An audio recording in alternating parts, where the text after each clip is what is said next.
ফেনীতে নানা আয়োজনে পালিত হয়েছে বিশ্বমুক্ত গণমাধ্যম দিবস। দিবসটি উপলক্ষে শুক্রবার সকালে শহরের ট্রাং রোড প্রেস ক্লাবের মিলনায়তন থেকে একটি র্যালি বের হয়। Youth journalist forum Bangladesh Feni জেলা শাখার আয়োজিত র্যালিটি শহরের বিভিন্ন সড়ক প্রদক্ষিণ করে প্রেস ক্লাব মিলনায়তনে আলোচনা সভায় মিলিত হয়।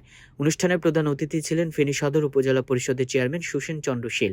অনুষ্ঠানে বিশেষ অতিথি ছিলেন দৈনিক ফেনীর সময় সম্পাদক মোহাম্মদ শাহাদাত হোসেন, ফেনী প্রেস ক্লাবের সাবেক সভাপতি, ডেইলি অবজারভারের ফেনী প্রতিনিধি মোহাম্মদ আবু তাহের ভূঁইয়া, ফেনী রিপোর্টার্স ইউনিটের সভাপতি সুখদেবনাথ তপন, ফেনী প্রেস ক্লাবের সাবেক সভাপতি রবিউল হক রবি, স্টার লাইন গ্রুপের পরিচালক ও দৈনিক স্টার লাইন নির্বাহী সম্পাদক mine Uddin, youth journalist forum Bangladesh Feni জেলা শাখার সভাপতি শাহজালাল ভূঁইয়ার সভাপতিত্বে ও সাধারণ সম্পাদক সোলাইমান হাজারি ডালিমের সঞ্চালনায় অনুষ্ঠানে মূল প্রবন্ধ পাঠ করেন সংগঠনের সাংগঠনিক সম্পাদক সুরঞ্জিত নাগ। আলোচনা সভায় বক্তব্য রাখেন ফেনী প্রেস ক্লাবের সাবেক সভাপতি AKM আব্দুর রহিম, আর টিভি ফেনী জেলা প্রতিনিধি আজাদ মালদার, নিউজ 24 ফেনী প্রতিনিধি নজির আহমেদ রতন, যমুনা টিভির স্টাফ করেসপন্ডেন্ট আরিফুর রহমান, সংগঠনের কেন্দ্রীয় কমিটির সদস্য নাজমুল হক শামীম, দীপ্ত টিভির ফেনী প্রতিনিধি আব্দুল্লাহ আল মামুন, দৈনিক আমার ফেনী নির্বাহী সম্পাদক সমীর উদ্দিন ভূঁইয়া, দৈনিক আমার সংবাদ ফেনী প্রতিনিধি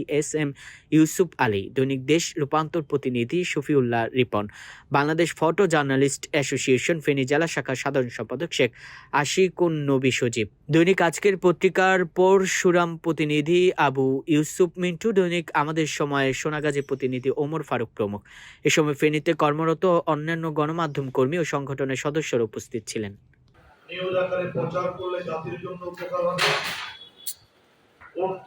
করলে সমাজ ক্ষতিগ্রস্ত হবে, সব বিষয়গুলো আজকে আপনাদের মধ্যে আলোচনায় নিয়ে এসেছি। আমি রহিমের একটি বক্তব্য দিয়ে শুরু করতে চাই। একটু সরকার দলীয় লোকদের কারণে সাংবাদিকতায় বাধাগ্রস্ত হচ্ছে। এই বক্তব্যটা কিন্তু আজকে অন্য কোন সাংবাদিকেরা তেমন ভাবে বলা হয়নি বা বলেননি। বাংলাদেশের মতো একটি জনবহুল এলাকায় শুধু সাংবাদিক নয়, সকল পেশার মানুষই কোনো না কোনো কারণেই ক্ষতিগ্রস্ত হয়ে যায়।